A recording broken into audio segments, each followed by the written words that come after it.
Olá pessoal, sejam bem-vindos mais uma vez à aula de Direito Penal, parte geral 1.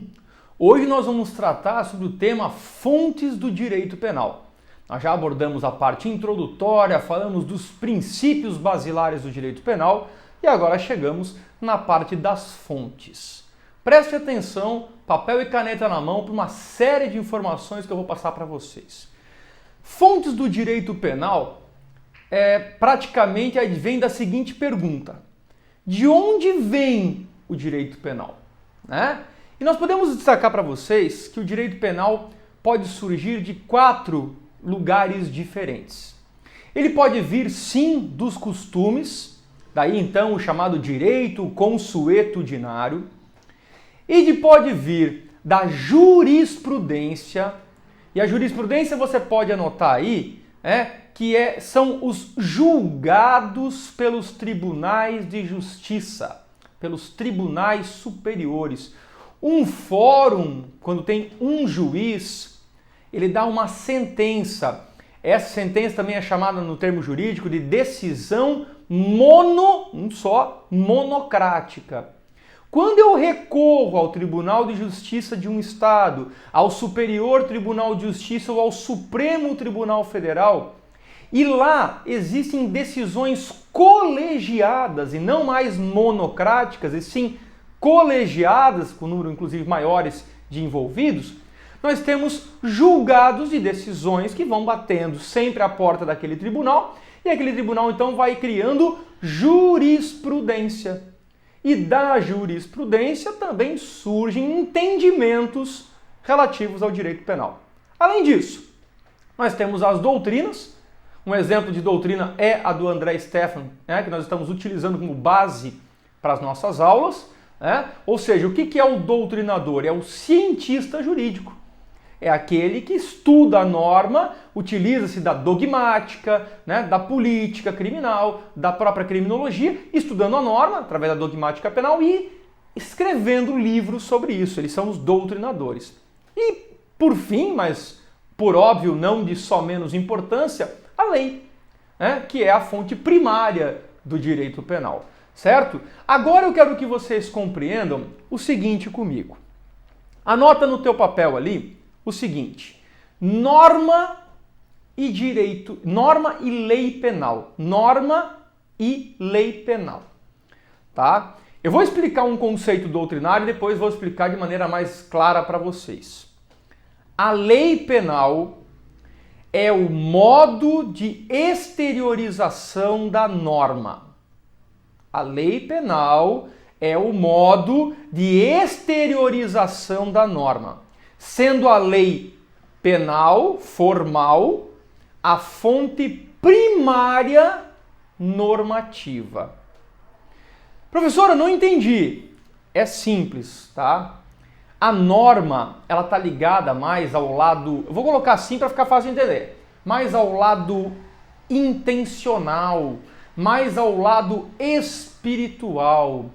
Qual o espírito da lei? A norma. A lei é a forma como ela foi posta no papel. Quando o artigo 121 do Código Penal diz matar alguém, pena, reclusão de 6 a 20 anos, esta é a lei. Matar alguém, pena, reclusão de 6 a 20 anos. Aí eu pergunto para os senhores, o que realmente o legislador quis com esta lei escrito matar alguém, pena de 6 a 20 anos? Pensa comigo, o que ele quis? O que o legislador espera ao criar a lei penal e escrever matar alguém, 6 a 20 anos? Ele espera que as pessoas não matem. Não é verdade? Então assim, o espírito desta lei é não matar. Esta é a norma. Não mate, é a norma. Porque se você matar, tem uma lei escrevendo matar alguém que dá uma pena de 6 a 20 anos. Conseguiram compreender? A norma é o espírito da lei, é a intenção do legislador, o sonho de consumo dele, o desejo, aquilo que o motivou a criar a lei para proteger aquele bem jurídico. Correto? Vamos adiante, tá? Vou trazer para vocês que existem aqui algumas fontes do direito penal tá? E a gente vai interpretar para vocês aqui cada uma delas de acordo com a doutrina e depois na minha explicação. Anota lá, fonte originária, tá? Aí pode escrever assim, ó, né? Consciência do povo, tendo em vista a necessidade histórica de limitação do poder punitivo do Estado e a proteção dos interesses que a sociedade necessita. A fonte originária do direito penal, da onde originou o direito penal, nós já falamos, vem lá da parte histórica. Há uma necessidade de proteger a nossa relação, tal qual há uma necessidade de segurar o poder do Estado, senão o Estado iria, na verdade, se sobrepor sobre nós de tal forma que não teríamos segurança alguma. Fonte originária. Fechou? Passamos adiante. Fonte material ou de produção, segundo tipo de fonte. Diz respeito ao órgão encarregado da elaboração da lei. Eu já falei isso em aulas anteriores, que é o Estado, o criador do direito penal, através da União. Está no artigo 22, inciso 1 da Constituição Federal. Compete à União legislar sobre direito penal. Fechou? Originária vem da história, material ou de produção vem da União. Agora sim, fonte formal ou de conhecimento. Qual é o terceiro exemplo agora? Fonte formal ou de conhecimento. É o processo de exteriorização do direito penal. E essa fonte formal, então, ou de conhecimento, vem através do quê? Vem através de duas subfontes. Coloca assim. Fonte formal imediata. Tá? E depois a fonte formal mediata lá embaixo. Vamos falar da imediata primeiro. Fonte formal imediata ou primária é a lei. O que a doutrina coloca para nós? O Código Penal é uma espécie de lei penal, entre tantas. Outros exemplos de leis penais, a lei de drogas, lavagem de dinheiro, Estatuto do Desarmamento, Código de Trânsito. Todos esses tipos de leis que criam crimes e penas são fontes formais imediatas ou primárias, que são uma classificação de uma fonte formal ou de conhecimento. A lei é uma fonte formal. E a lei é uma fonte formal e de conhecimento, porque ela foi exteriorizada. Como é que o legislador... eu quero proteger o bem jurídico trânsito. Meu Deus, como é que eu vou fazer isso? Essa é a norma. Quando ele coloca no código que dirigir embriagado é crime, ele está exteriorizando a norma, está virando a lei. Fechou? Essa é a linha de raciocínio, tá? E depois nós temos ainda a chamada fonte formal mediata ou subsidiária, que daí incluem a analogia, nós já vimos pelo princípio da analogia, né? Da proibição da analogia in malam partem, os costumes, os princípios gerais do direito, tratados e convenções que o Brasil assina com outros países, são todas formas, na verdade, fontes formais mediatas ou subsidiárias, secundárias. Primeiro, a fonte primária, que é a lei. Segundo, analogia, costumes, princípios, tratados e convenções. Por óbvio, pessoal, que a fonte primária, a fonte formal imediata, é a lei. É a lei, a fonte formal, é a única fonte formal imediata. É o único modo pelo qual o Estado pode definir crimes e cominar penas. Lembra do princípio da legalidade ou da reserva legal? Só o Estado pode fazer isso através da União. Repito, o Estado de Santa Catarina não pode, o município não pode, só a União pode legislar sobre o direito penal. Aí, eu quero que vocês entendam o seguinte. Dentro da lei, olha que loucura, tá? Eu vou fazer uma retrospectiva já para a gente poder acompanhar o histórico. Então, para pensar comigo, para ir mais devagarinho aqui e o pessoal poder entender realmente o conteúdo. Fontes do direito penal. De onde vem o direito penal? Ele vem dos costumes, da jurisprudência, da doutrina e da lei. Ele surge de diversas fontes. Norma e lei penal é porque a norma é a intenção do legislador, é o espírito que está na mente dele, e a lei é a forma que ele exterioriza. Então, a lei é o modo de exteriorização da norma. A lei é a fonte formal e primária do direito penal. Aí nós explicamos que existe a fonte originária do direito penal, que vem dos costumes, vem da necessidade de se conter o poder do Estado e dar uma segurança para a sociedade.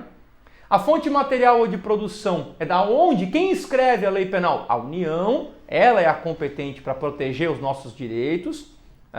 e a fonte formal de conhecimento, que é a lei. É a forma de exteriorizar esse direito.